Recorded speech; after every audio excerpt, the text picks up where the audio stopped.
But if I'm the Los Angeles Lakers, I'm picking the dude with, at the very least, head coaching experience at a high level in college. But in terms of NBA coaches, I mean, who would you rather have than JJ Redick? The Los Angeles Lakers, your Los Angeles Lakers, may have a new coach. And at first, Shams reported that it was supposed to be JJ Redick. But allegedly, Shams lied.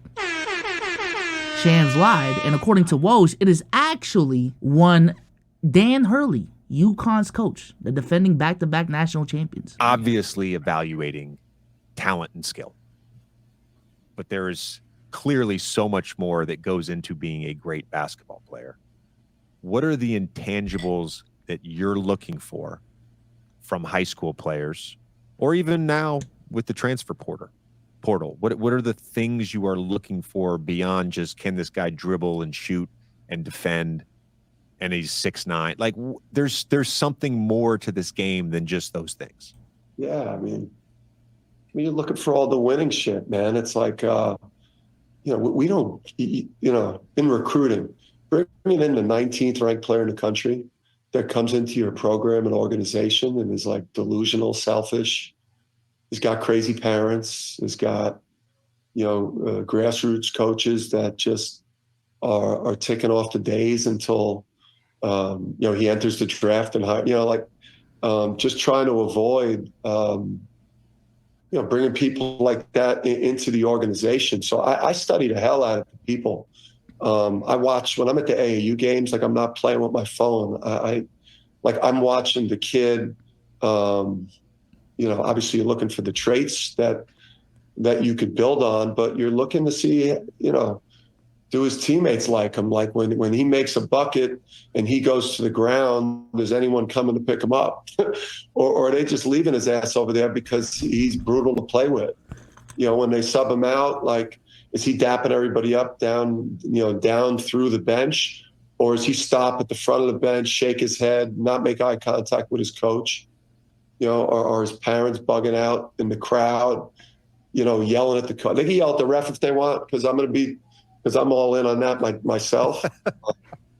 but are they the type of people, that could infect the organization? With what Coach Riley, had said, a long time ago, that disease of me. So let me ask y'all this.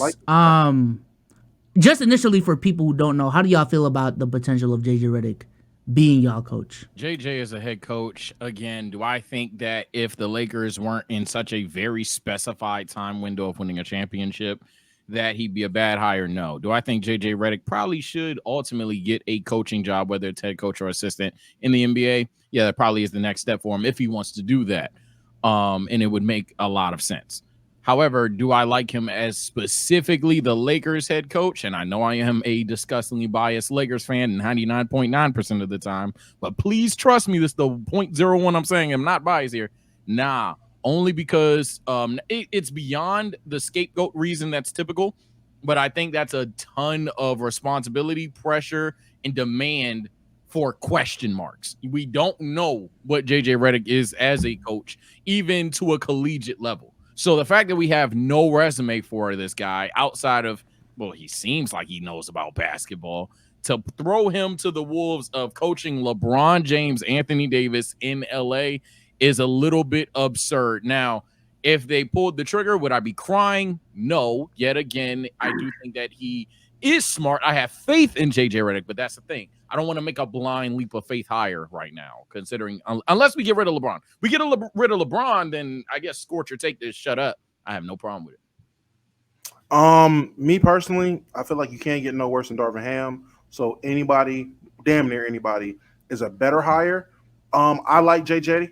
Listen to JJ talk ball. I like where his head's at. I feel like in order for us to take the next step, we probably do need a coach that's more on the analytic side. And who's more analytical than fucking JJ Redick at this time point right now is what it seems.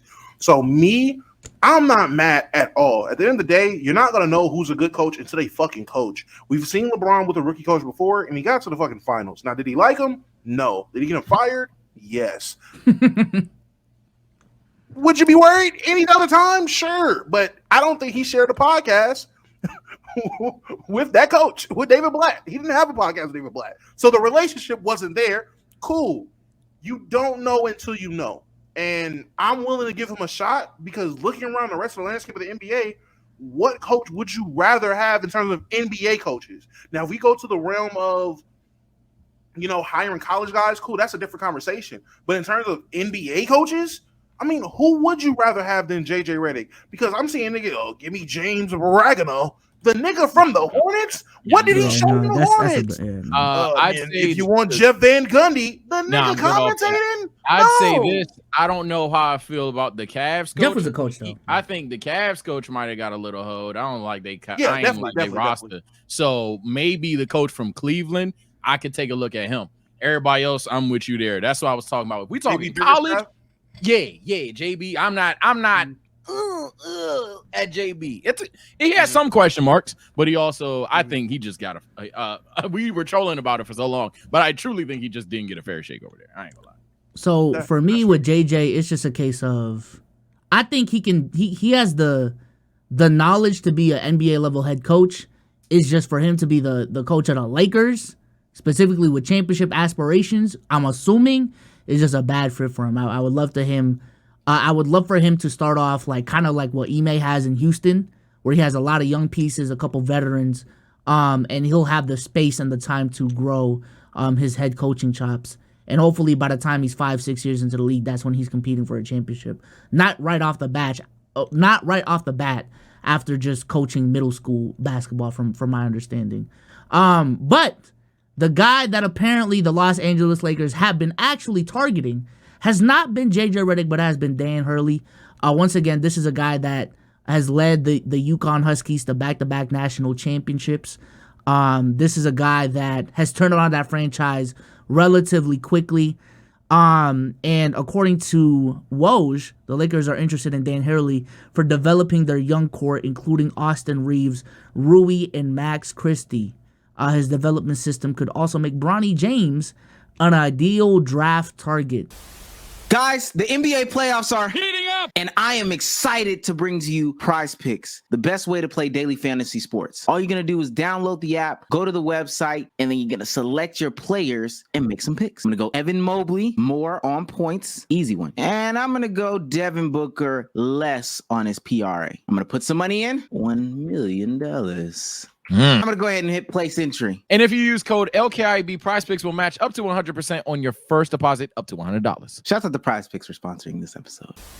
So compared to JJ, do y'all like looking at Dan Hurley for the coach of this team more than JJ, or are y'all more like JJ guys, or anyone else, to be honest with you? The Dan Hurley conversation is strictly if LeBron isn't here and we're moving on from Anthony Davis. It makes no sense to bring in a coach to worry about the development of the young guys if we still have LeBron and AD. In my opinion, if you have AD, then you are still trying to compete on some level. Why are we worried about the development of the young guys if we're still trying to compete? That doesn't make sense. So hearing this feels like the Lakers if LeBron isn't here pick. So I feel like the Lakers, and I like that. I like that we have a contingency plan on some Batman shit. I love it. If LeBron stays, we're getting JJ, a guy that LeBron likes, is a LeBron guy. He talks fucking analytics, and LeBron loves his X's and O's and sets and plays and pick the picker and flip a play. Hey, he got a guy to bounce that shit off of Paul's all goddamn day. But if that LeBron leaves because someone else drafts Bronny or he's just done in LA, we have a contingency plan to still work with the guys we have under contract, the guys we did draft, and the guy we plan on drafting. So I personally do like it. I think at this point, and maybe this is a scorcher, but considering we're not going to go with a familiar NBA mind, that's what it seems the Lakers do want to get a fresh mind in there and take that risk, which I can even be somewhat convinced that isn't the worst idea for the sole purpose of banking on LeBron and AD to get it done at this point in the career could be a risk as well. But either way, I think at least one of these names should be on the staff. Now, whether it is a assistant coach, head coach, whatever, that's fine. I do think we've had two serious contenders for quite some time, and not even on some just wasting their time shit. I do just want to at least introduce them to our locker room if we're going to have this much notoriety and consideration for them this early into their head coaching careers. when we're talking about Buddy from UConn himself, do I watch college? Y'all already know the answer is no. However, if we have a back-to-back, Natty he's a 2-time champ or back-to-back champ. That's obviously good, very good. So if it's between him or JJ, ultimately I would pick him up. I'm with Damo halfway on his young core take, because on one hand, you're right. Why the fuck are we hiring a coach specifically to develop the young core? On the other hand, we are the same Lakers fans that talk about depth. We are the same Lakers fans that talk about no more third star shit. And if he can develop these guys into win now mode in year 2, 3 of their career, that's awesome. I just think that's very unrealistic. So I'm like 60-40 more than I am 50-50 actually. But overall, I mean, I think one of these two do need to be in the Lakers staff. If I had to give you guys a name right now, JB's fresh on my mind, but it doesn't seem like the Lakers are going to get an established coach. It seems like they want a fresh mind. I think for a head coaching job, the more and more we talk about head coaches, on top of them being more scapegoated, I do think a part of that conversation is us just recognizing how important they are truly to a franchise. And for me, I'm just looking at this like, let's say I'm hiring an employee. I'm looking at the dude who has a more proven resume than the other dude. I'm sorry. Like JJ, you know, you can be more experimental on other teams. Hell, you can be an assistant coach somewhere and work your way up. But if I'm the Los Angeles Lakers, I'm picking the dude with, at the very least, head coaching experience at a high level in college. You know what I'm saying? So I'm looking at proven head coaches or more tenured assistant head coaches in the league before I look at JJ Redick, respectfully. And I'm looking at more experienced head coaches in the NBA. But just looking at the market right now, there just aren't many available outside of JB Bickerstaff, I believe. But for me with Dan Hurley, it does seem like all things are pointing to the Los Angeles Lakers looking towards the future without LeBron. I think they are looking ahead past the post LeBron years. They understand this is a guy that's probably only going to be around for 2 years. Even his free agency decision isn't 100% guaranteed right now. So, and I think I also seen a report of like they're looking at getting AD involved more in these signing conversations and these front office decisions. So maybe it is a time for the Los Angeles Lakers to build around AD and have a different future outside of the LeBron era, which honestly I'm excited for y'all, man. I think it's time to move on from the LeBron era. I'm with Dom on that one, unless you change your mind. So it's not like I'm necessarily against it. Do I think we should lose him for nothing? Oh, obviously that's never ideal, but if he leaves, he leaves. And I think that's when we made the rage clip post elimination, you know, the dark ages. I got a lot of shit for saying, yo, LeBron gotta go. And now obviously I was hard on him a bit in terms of his actual performance, because but in hindsight though, there was like a good half truth in what I was saying, if not 70% truth, in the sense that, yo, y'all gonna think we hating because you're like diehard LeBron fans. Your glorious king can never fail the same way mines can't. Reality is, if he ain't good enough to win, he asking a lot. You know what I mean? Like LeBron is asking for a shitload out of us, not even directly, indirectly, in terms of timetable, types of players we have to pick up, play style, all of this shit. He's a very demanding player, and as he should be. He's one of the greatest players of all time. So I'm not too against having this next gen Lakers era. However, do I want my team to always compete? Hell yeah. Maybe that's ignorance, but that's what I want. But aren't you Mr. Like, let's stop being oh, we're the Lakers. You're too early for you to be late. Yep, that's me. Okay. Say less. Like I said, yeah, that's the bias part. Yeah. I will 100% concede. Rationally, if you had blank names on everybody on a blank team, LeBron would have been gone. If there was no bias whatsoever and TSO Sage with the GM, LeBron would have been traded either this season, this offseason, or last offseason for sure. I'd have been like, yeah, that WCF is probably the best we're going to do. But I mean, the Lakers still have options, even retaining LeBron James. So I'm not even pissed. Like, for example, we do have pick 17. That's a damn good pick. So we have pick 17. It's essentially a lottery pick now. I'm really thinking about it. Not only do we have pick 17, we do still have Anthony Davis, who, if we think is better than LeBron, yay. We have Austin Reeves on the contract, Rui Hachimura on the contract. We have D'Angelo Russell, who even if you don't think is tradable, a lot of Laker fans believe is addition by subtraction. This team ain't ass. They even lost to the Denver Nuggets. Again, not ass, but obviously has a long ways to go if they think about winning a championship.